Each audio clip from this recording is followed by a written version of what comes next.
Hello mga katugtugan, for this video series, pag-aaralan natin yung natural minor scale. So kung ikaw po ay nakasunod sa channel sa video natin, na pag-aaralan na natin yung major scale. So ito yung kanyang opposite sa salamin. Kung may major scale tayo, ito yung minor scale. So same notes lang siya, iba lang yung root. So meron kasing tawag nila is relative minor. So yung partner ng C, halimbawa C major, ang partner niya is A minor. So same notes, ang simula lang ng A minor syempre is A. Pero yung notes ng scale magkakamukha lang. So relative minor siya. Partner, kumbaga sa modes, ito yung Aeolian mode. Aeolian mode, pang number 6 na mode. Same notes pero minor sounding. Okay, so pwede natin siyang pag-aralan by shape, or dahil may foundation na dapat tayo sa major scale, pwede tayong mag-refer doon sa form ng major scale na alam na natin dapat, di ba? For example, yung sa G na E form, so importante din yung cage. Kung hindi nyo pa, kung naaalala nyo, meron tayong video tungkol sa cage, iba't ibang form ng chords across the finger board. So yun yung guide natin para makuha natin yung mga notes at shape ng major scale. So nag-build up lang siya from cage, nag-build up tayo sa scale, major scale. So from major scale, pupunta ngayon tayo sa minor scale. Pwedeng ganon, or pwede rin nating kuhanin siya by formula. Ang formula naman ng minor scale ay 2-1, 2-2, 1-2-2.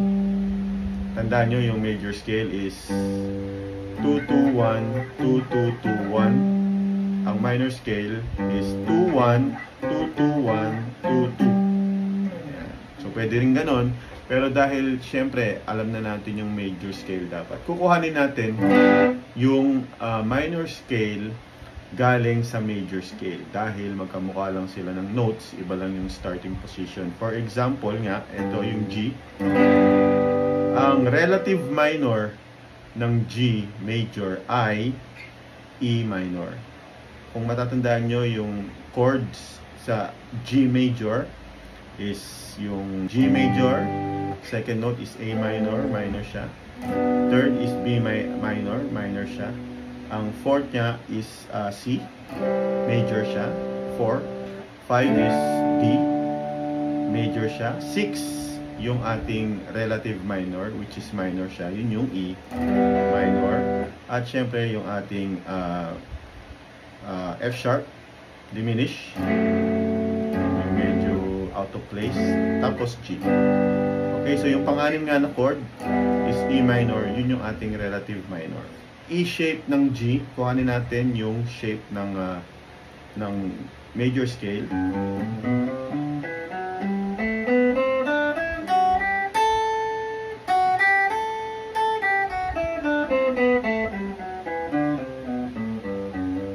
So yun yung G major scale. So sabi yung E minor, yung relative minor, same lang siya ng note. So hahanapin ngayon dito natin yung note na E.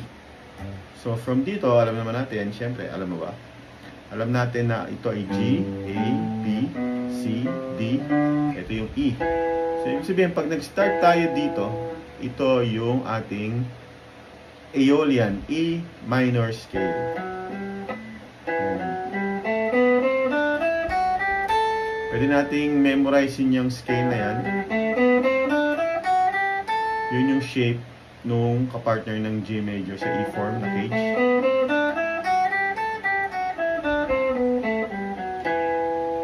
Pwede nating ituloy. So E minor scale pa rin yun. Basta ang starting at ending niya ay yung E.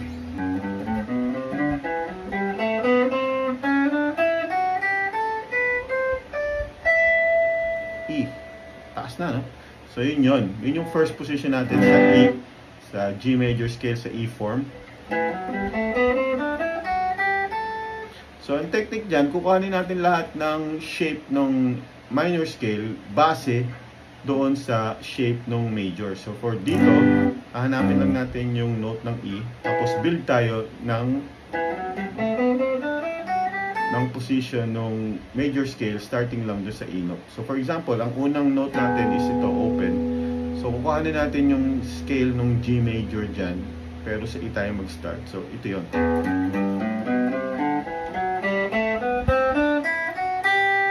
Yun yung G na A position yan. So A position ng cage G. So galing dyan yung position ng E minor, dito siya galing.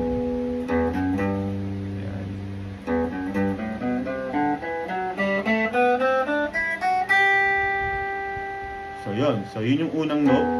Pangalawang note nga is dito, yung octave higher sa D string. So kinuha natin yung position niya. So yun yung second. So nakakadalawang position na tayo ng E minor. So applicable siya sa lahat ng keys. So yung susunod na E note is nandito sa 7th fret ng A string. So pwede nating start dyan. Ayan. So ang major scale position dyan is ito, yung C form ng G. So kung papansinin nyo, pwede natin kuhanin dito.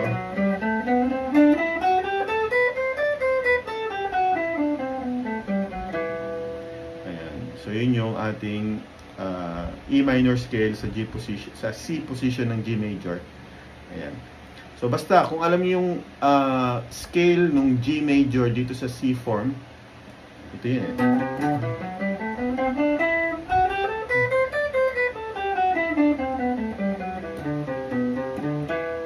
So mag-start lang tayo sa C at kuhanin natin yung same note.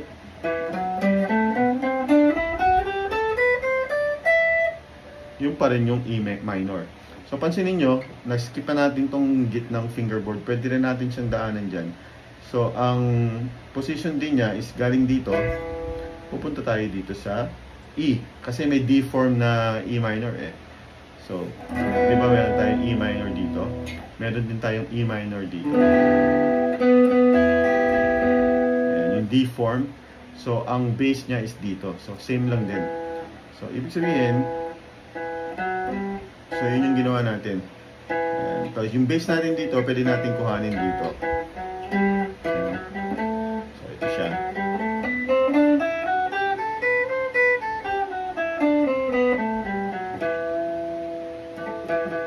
E, ayan, E, 2, 1, ayan, cool, 1, 2, 2, 1, 2, 2, 2, 1. So, yun yung sa middle neck. So, dito nga na, alam na natin.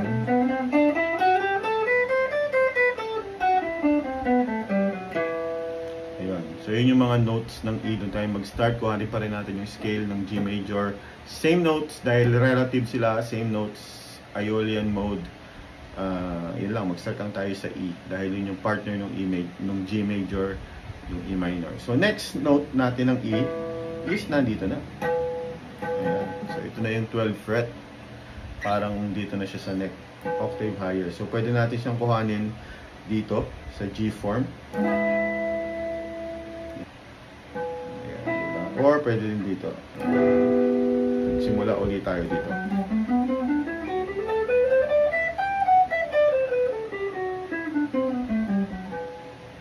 Or pwede rin dito. Ito yung G.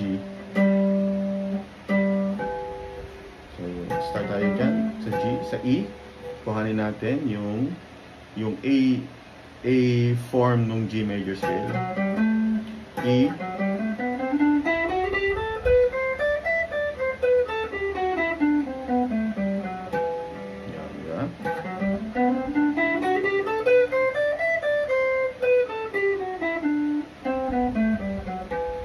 Okay, so yun, na-cover natin lahat ng E natural minor scale from dito sa lower part ng neck, from open, dito sa D string na E.